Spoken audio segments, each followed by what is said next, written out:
All right, so today we're going to be looking at this 2017 Mercedes S550. And I don't even know if I've reviewed one of these vehicles before, but I want to say this. I believe for the driving person, this car is kind of pointless, honestly. It is a beautiful, large car, very comfortable to ride in, good power, as you probably can imagine.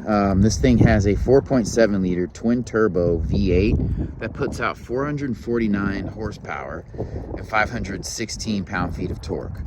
And you can get up to 25 on the highway, supposedly, on this thing. It's unmistakably a Mercedes-Benz, but here's the thing that I always think about with a car this size. So between this and an E-Class, I don't believe you get that much more room. So if you're driving, it's just additional mass that you're having to drive around, additional mass, additional length, that doesn't really pay off in the interior. So, I mean, you do have the street cred of saying, hey, I drive an S-Class, but to me, with Mercedes, they style all of their vehicle lines so well that you don't even need that. We're gonna go ahead and take a look at it. I find it interesting that it has like a crest on the hood. I mean, it is an S-Class, so I think most of them have the little buttons like this, but you know, when you're playing with the big boys like this, you get those kinds of things. I think this is carbon fiber mirror cap here. I love how long the accenting is. That is one of my favorite aspects of Mercedes, that they have those long accents there. We'll start under the hood and then we'll go inside the vehicle. This is a dope vehicle, obviously, and this is a longitudinally mounted V8, so that's pretty cool. You're not going to be doing much work under here. You have access to these. You could probably pop some of these panels off and figure some things out, but yeah, you're going to have to let your dealer service this. So, but I mean, once you get to a certain point, why not? Why are you trying to go under the hood and do this and that if you can afford this vehicle? And that's kind of the challenge with some of these vehicles. They are more affordable when they're older, but people don't count the cost as far as maintenance. Now, I have said all modern cars are going to require a ton of maintenance, or more maintenance than, you know, older generations, just because you have blind spot monitoring, you have crash detection, lane keep assist, you know, more high-tech suspensions and everything. But the hood is not that heavy. That might be aluminum. But yeah, overall, I mean, this car looks very nice, very imposing, very swoopy. It does sit low. On these tires, these are 19-inch rims, so they look good. I think you would almost need bigger rims if the car sat up a little bit, but it's slung very low, so there's not a ton of space in between. We'll come back here and look at the trunk. So that's not a ton of space, honestly. So, I mean, you could fit 2 carry-ons in here, maybe a carry-on and a full-size piece of luggage if you're creative. I like the black interior, the carpeting. It's okay. I mean, it doesn't feel super luxurious, but you have this outlet here you can kind of do something with. And of course, you can press a button to put the trunk down, which is dope.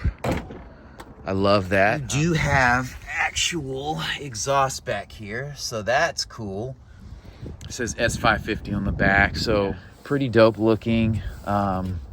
Obviously, you have a large panel roof. Before I step inside, you see you have the kick plate that says Mercedes-Benz and it lights up, so that is super dope. These doors do open wide. You have, is that a sunshade? I like how you have window switches for all 4 windows on this side.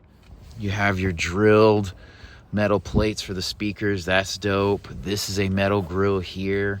This is soft touch. This is soft touch. 2 kick plates. Sitting inside, it's comfortable. Yeah. You know, I'm kind of surprised this doesn't look more luxurious here. I mean, this is an S550. It's older. This is a house plug type thing back here. I'm surprised you don't have USB chargers. That's kind of annoying. You don't have like climate controls back here, which is kind of odd to me. Yeah, I like the doors. They're very well done. Everything's blacked out. If you're into that, you'll love it. I like this inlay right here. Looking out the back, you have a sunshade, which is dope. You can't really see much out the back, but that's not the point. These seats are comfortable. This is traditional Mercedes style. kind of with these channels in here and the perforated leather. I like that. You know, surprisingly, this carpeting doesn't feel... Here's a look at the top here with the pano, sunroof, moonroof going. This is dope. You have these mirrors here that you can put down, see yourself. You do have LED lighting. I love that automakers are doing softer LED lighting. You know, when LEDs first came out, it had to be that harsh blue light, and I don't know, it just, now I feel like the change to that softer light is better. Here's a look at the cockpit. We'll go ahead and hop up there. It is kind of a wraparound style. There's an electronic parking brake here. You have automatic headlights here. You have lane keep assist, parking sensors, a 360 camera. So there are cameras on the bottom of each rear view mirror. Obviously, this is a digital dash, auto dimming rear view mirror. I don't know if it switches to the backup camera when you put it in reverse, but that would be dope. Here's your sunroof here. I mean, these seats feel comfortable. There is bolstering in here. The bottom of the seat is wide, so it's very comfortable. I have good leg room here and in the back. The clock is a nice touch. I like the round vents for the heating and cooling system. You do have navigation here. It looks like this seat may be massaging, which is dope. I'm not a huge fan of this kind of control here. Like, this is like a lot of work when you're trying to drive a vehicle. I like more straightforward buttonry, and I don't like having to go through a lot of menus. This is a good size display here. I mean, there's not any real complaints in this vehicle. I will say this is good that this does not have a flat bottom steering wheel. That would seem a little day class A in an S-Class. This does feel thick. I think this is wood. It feels very solid. It feels good. I like this. You have Mercedes-Benz right here.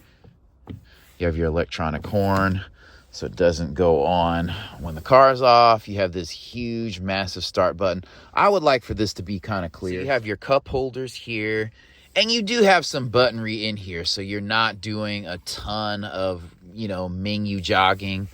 But I'm just not a fan of this, like, trackpad kind of floating knob thing. But to each his own. This vehicle does have, you know, good interior space, more so than an E-Class, but I think if you're driving this car as your main vehicle, like, the payoff is just not there. And I get a lot of people are not getting these for the size. It's the prestige of the S-Class, but just on a normal S-Class versus E-Class, like, the E-Class is just more practical. I know that's weird to say when you're talking about a luxury vehicle, but to me, it does come into play because unless you have a chauffeur, you're the one driving, parking, and turning this thing.